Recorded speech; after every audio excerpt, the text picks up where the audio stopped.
Hey everyone, welcome back to education. और आज इस वीडियो में हम लोग झारखंड एएनएम जीएनएम के कुछ इंपॉर्टेंट क्वेश्चन करने वाले हैं। और ये क्वेश्चन पेपर 2019 का है, जो कि आपको इंटरनेट पे कहीं भी नहीं मिलेगा, ठीक है। और 2019 में ना ये सीबीटी मोड में हुआ था, मतलब कि कंप्यूटर पे एग्जाम हुआ था। तो उसी को लेकर यहाँ पर जो क्वेश्चन आपको देखने को मिलेगा ना, वो इंग्लिश ग्रामर का कुछ क्वेश्चन है, जो 2019 में जीएनएम और एएनएम के एंट्रेंस एग्जाम में पूछे गए थे झारखंड के। तो अगर आपको झारखंड एएनएम जीएनएम एग्जाम 2024 में देने वाले हो, तो ये वीडियो को शुरू से लेकर एंड तक देखते रहना। और एक तरीके से मान सकते that this is a session. And यहाँ पर 21 क्वेश्चन या फिर अराउंड 30 क्वेश्चन देखने को मिलेगा, जो कि इंग्लिश के थे, ठीक है। और यहाँ पर आंसर भी मार्क्ड है, तो don't worry for that that कि आपने क्या चूज करा है, ठीक है। तो देखो यहाँ पर क्वेश्चन क्या है, बट आगे बढ़ने से पहले बताना चाहता हूँ कि झारखंड एएनएम जीएनएम का जो सेशन है ना, वो भी हम लोग अपलोड कर रहे हैं। बट इतना डिले क्यों होता है? बिकॉज बीएससी नर्सिंग का भी, पैरामेडिकल का भी सेशन अपलोड करना होता है, तो उसके कारण डिले होता है, ठीक है। तो एनीवे हम लोग कुछ दिन में इसका सॉल्यूशन ढूंढ लेंगे। तो डेली रेगुलर वीडियो भी आएगा, तो चैनल को सब्सक्राइब करके रखना, ठीक है। 2019 का पीवाईक्यू है ये, यहाँ पर देख सकते हो। Identify the meaning of underline Fyers, ठीक है।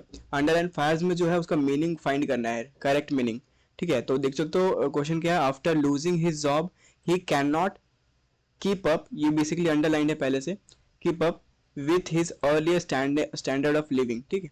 तो क्वेश्चन बोल रहा है after losing his job he can not keep up with his earlier standard of living. तो यहाँ पर करेक्ट फार्स कौन सा है, ठीक है। तो ऑप्शन में है पट असाइड, प्रिटेंड, मेंटेन या फिर शो ऑफ। तो बेसिकली यहाँ पर after losing his job he can not maintain, तो जो करेक्ट फार्स है ना, मेंटेन होगा, ठीक है। कीप अप यहाँ पर रॉन्ग फार्स है, इसको करेक्ट करने के बाद हम लोग यहाँ पर क्या करेंगे, मेंटेन, ठीक है। तो मेंटेन अगर आप लिखोगे तो क्या होगा, after losing his job he can not maintain with his early stand of living. मतलब कि जो वो पहले जैसा रहता था, वो अभी नहीं रह पा रहा है। मतलब कि वो पहले जिस तरह से लाइफ स्टाइल था उसका, उस तरीके से मेंटेन नहीं कर पा रहा है। और ये काफी लॉजिकली सभी लोग इसको करेक्ट कर लेंगे, ठीक है। मूव करते हैं नेक्स्ट क्वेश्चन पे। और अगला क्वेश्चन यहाँ पर देख सकते हो, डायरेक्ट 1 से 8 ऐसा इसलिए होता है, 9 से 8 गया ना, ये डाउनफॉर्ड हो रहा है बिकॉज ये ग्रामर का क्वेश्चन है। फिर देख लो अगला क्वेश्चन क्या, choose the correct verb to fill in the blank. यहाँ पर वर्ब पूछ रहा है कि कौन सा करेक्ट वर्ब है। आई है, फिर ब्लैंक है, फिर for you at the gate at the usual time tomorrow. Basically ये फ्यूचर टेंस का बात कर रहा है, एंड फ्यूचर टेंस में हम लोग विल यूज करते हैं। तो यहाँ पर हम लोग हैव वेटेड है, ये तो पास्ट परफेक्ट है। एंड एम वेटिंग है, कंटिन्यूअस है, नहीं होगा। विल बी यहाँ पर लगा हुआ है, तो this is the past sorry future tense. तो यहाँ पर I will be waiting for you at the gate at the usual tomorrow, and the correct answer is will be waiting. Alright, move करते हैं नेक्स्ट क्वेश्चन पे। And यहाँ पर बोल रहा है चूज द करेक्ट वर्ब, यहाँ पर भी करेक्ट वर्ब फाइंड करना है। And fill in the blanks, ठीक है। इट, उसके बाद ब्लैंक है यहाँ पे, वेरी हैवली लास्ट नाइट, ठीक है। मतलब कि ये क्वेश्चन आपने क्लास 10, 9, 8 में भी सॉल्व करा होगा, काफी इजी है, ग्रामर का है। तो देखो लास्ट नाइट मतलब कि ये बीत चुका है, पास्ट टेंस में, ठीक है। तो पास्ट टेंस में V3 यूज करते हैं। एंड आपको पता ही होगा दैट कि यहाँ पर इज रेनिंग है, तो ये नहीं होगा। V3 कहाँ पर हम लोग को देखने को मिला, rained, yes here is the right answer. Rains मतलब हो गया ये प्रेजेंट टेंस, नहीं होगा। विल बी मतलब कि ये फ्यूचर टेंस, नहीं होगा। तो लास्ट नाइट यहाँ पर है ये हमारा पास्ट टेंस, तो that's why rained is the right answer here, option B is the correct here. Now move to next, that is fill in the blank with the correct pronoun, ठीक है। Basically बोल रहा है जो blank है वहां पे प्रोनाउन, करेक्ट प्रोनाउन भरना है। तो प्रीटी गर्ल है, is a very pretty girl, blank है यहाँ पे, is a very pretty girl. तो गर्ल है, तो यहाँ पर बेसिकली प्रोनाउन भरना है। और काफी इजी क्वेश्चन है, she is a very pretty girl, this is very easy question. तो इस तरीके के इजी इजी क्वेश्चन आपको आने वाले हैं। तो प्रैक्टिस करने के लिए आप चैनल को सब्सक्राइब कर लें, फ्री प्रैक्टिस है। बट अगर आपको टेस्ट सीरीज और प्रीवियस ईयर क्वेश्चन चाहिए, झारखंड एएनएम जेएनएम का 6 ईयर का प्रीवियस ईयर क्वेश्चन और कंप्लीट टेस्ट सीरीज चाहिए, तो वर्बा एजुकेशन का टेस्ट सीरीज ज्वाइन करना मत भूलना, डिस्क्रिप्शन में लिंक आपको मिल जाएगा। ओके, तो क्वेश्चन नंबर 5 देख सकते हो, identify the meaning of the underline Fyers, ठीक है। मतलब कि जो अंडरलाइन फायर्स है उसका मीनिंग फाइंड करना है। और ऑप्शन क्वेश्चन क्या है, I am the staying at home, I am staying at home because I feel, यहाँ पर ब्लैंक लाइन, यहाँ पर जो अंडरलाइन फायर्स है वो अंडर द वेदर है, ठीक है। तो आई फील ऑप्शन में क्या है, not in good mood, not well, disinterested, lazy and sleepy. तो बेसिकली बोल रहा है I am staying at home because I feel not well, ठीक है, नॉट वेल, हाँ I feel not well is the right answer ये, ठीक है। तो ये लॉजिक वाले क्वेश्चन भी मतलब इजीली बन जाएंगे। आप जैसे देखोगे ना आपका आंसर आ जाएगा अगर आप करेक्ट तरीके से फ्रेजेस एंड नाउन्स प्रोनाउन पढ़े होंगे, एडजेक्टिव्स पढ़े होंगे, ठीक है, तो वो ठीक है। तो अब एक और आ गया करेक्ट प्रोनाउन के साथ साथ प्रोनाउन भरना है यहाँ पे करेक्ट। क्वेश्चन क्या है, the jury is not ready with, ठीक है, यहाँ नेम है, नॉट रेडी विथ ब्लैंक है, फिर वर्डिक्ट, ठीक है, and jury is not ready with its verdict. यहाँ पर देख सकते हो करेक्टली इट्स हो जाएगा। ये थोड़ा सा प्रोनाउन में यहाँ पर क्वेश्चन है थोड़ा सा घुमाया हुआ है, बट काफी इजी क्वेश्चन ये भी। एंड मूव करते हैं नेक्स्ट। यहाँ पर देख सकते हो बायोलॉजी का क्वेश्चन आ गया है, ठीक है। तो which body organ is surrounded by meninges, ठीक है। तो मेनिंजेस से कौन सा बॉडी पार्ट घिरा होता है। मेनिंजेस क्या होता है बेसिकली, हमारा जो ब्रेन है ना, ब्रेन के ऊपर एक आउटर लेयर होता है जिसको हम लोग मेनिंजेस कहते हैं। वो बेसिकली क्या करता है, प्रोटेक्शन एंड मूवमेंट, मतलब कि ब्रेन का मूवमेंट को बचाता है, ठीक है। मान लो आप गिर गए, ठीक है, या फिर माथा से टकरा गया, माथा दीवार में हिट हो गया, ठीक है, तो जो ब्रेन है ना आपका, वो इस मेनिंजेस के प्रोटेक्शन में रहता है, ताकि जो आउटर हमारा स्केलेटल मसल है या फिर स्केलेटन है, उससे टकरा के ये बैलेंस बनाते रहता है, ठीक है। मतलब कि ब्रेन कभी नहीं टकराता। अगर ब्रेन टकराया तो वहां पर डैमेजेस होंगे, सेरेब्रल डैमेजेस हो सकता है, ठीक है, एंड ब्लड क्लॉटिंग्स हो सकते हैं। तो दैट्स वाई मेनिंजेस से ये प्रोटेक्टेड रहता है, that is brain and spinal cord. Spinal cord जो हमारा सेंसिटिव एरिया है, जो न्यूरॉन्स का पार्ट है, this is the spinal cord, the back side of our body, ठीक है। तो दिस इज इसके चारों तरफ ना मेनिंजेस होते हैं, जो बोन के बाहर में एक पतली परत होता है, ठीक है। तो काफी इजी क्वेश्चन है ये भी बायोलॉजी का। नेक्स्ट क्वेश्चन है, where does the fertilisation take place in human being, ठीक है। फर्टिलाइजेशन कहाँ होता है, vagina, cervix, fallopian tube and uterus. तो आपको पता ही होगा दैट फैलोपियन ट्यूब जो होता है कुछ फिंगर लाइक इस तरीके से होता है, ओके। एंड आफ्टर दैट, ये थोड़ा सा गलत पिक्चर, मतलब सीरियसली मत लेना, ठीक है। This is the fallopian tube and here, यहाँ जो है ना फैलोपियन ट्यूब है ये, और यहाँ पर फर्टिलाइजेशन होता है, ठीक है। sperm and ovum meet here, but after that they move here, and after that fertilization take place here. Question अगला देख सकते हो, where do we use the property of presence of vision, ठीक है। ये लग रहा है हमको फिजिक्स का क्वेश्चन आई थिंक आ गया है, ठीक है। तो बोल रहा है ना, where do we use the property of, ये क्वेश्चन नंबर मत रखना, ठीक है।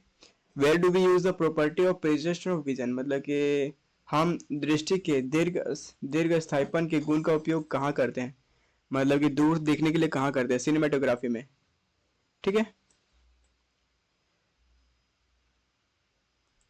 अगला क्वेश्चन क्या है, identify the meaning of underline Fyers, ठीक है। जो अंडरलाइन फायर्स है उसका मीनिंग यहाँ पर पता करना है, ठीक है।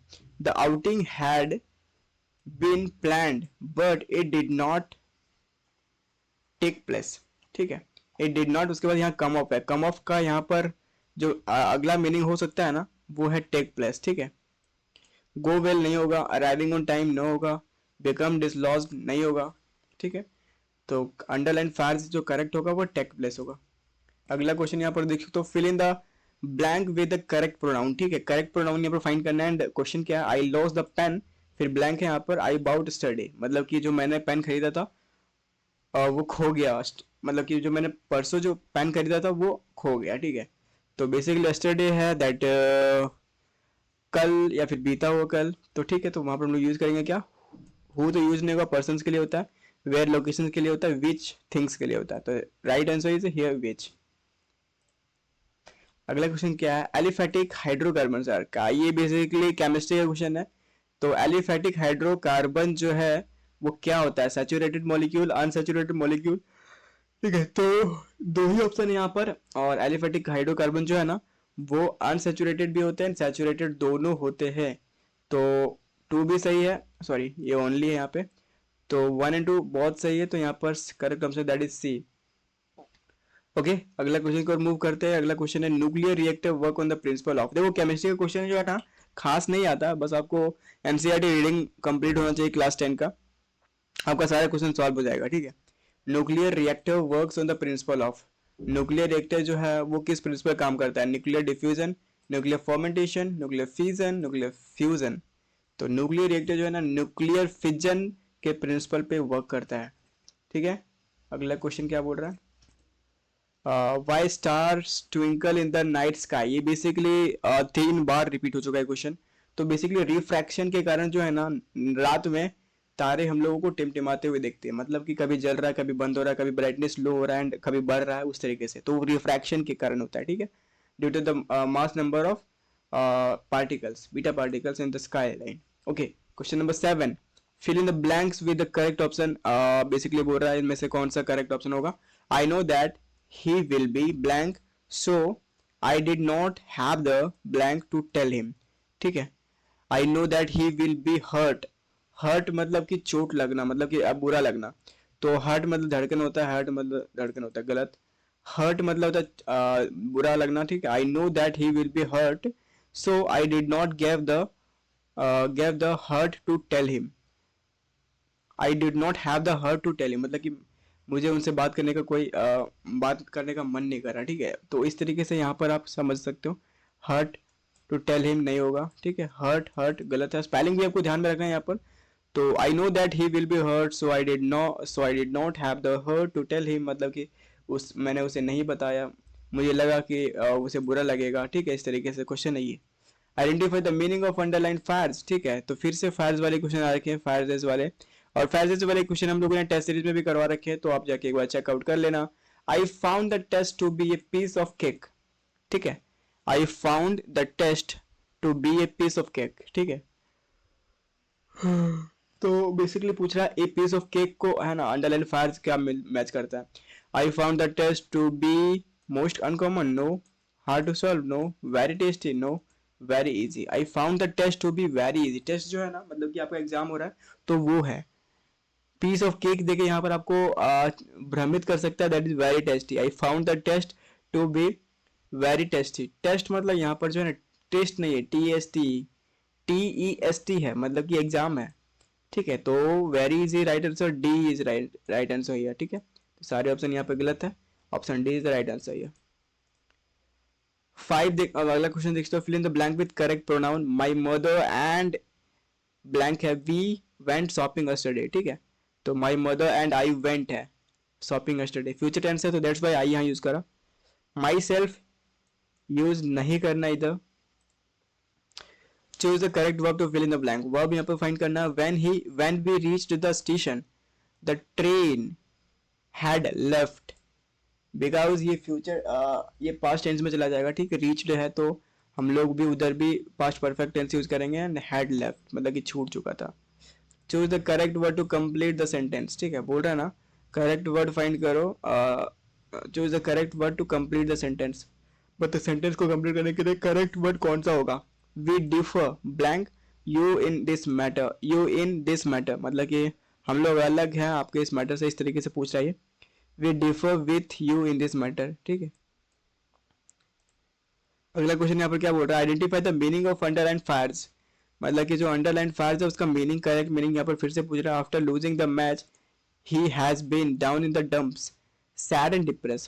सैड एंड डिप्रेस मतलब क्या, वो परेशान और उदास है, मतलब कि मैच हारने के बाद वो उदास और डिप्रेस्ड है, ठीक है। Bauxite is the ore of, काफी इजी क्वेश्चन है, बीएससी नर्सिंग में भी आ चुका है ये, ठीक है। तो बॉक्साइट किसका ओर है, एल्यूमिनियम का, अलॉय कह सकते हैं हम लोग। तो ये रहा था लास्ट क्वेश्चन। आई होप आपको सारे क्वेश्चन समझ में आ गए होंगे। जो भी डाउट है कमेंट सेक्शन में बताना, और इस तरीके की सेशन चाहिए तो चाहिए या नहीं वो भी कमेंट में बताना, और अगले वीडियो में मिलते हैं। Thank you for watching.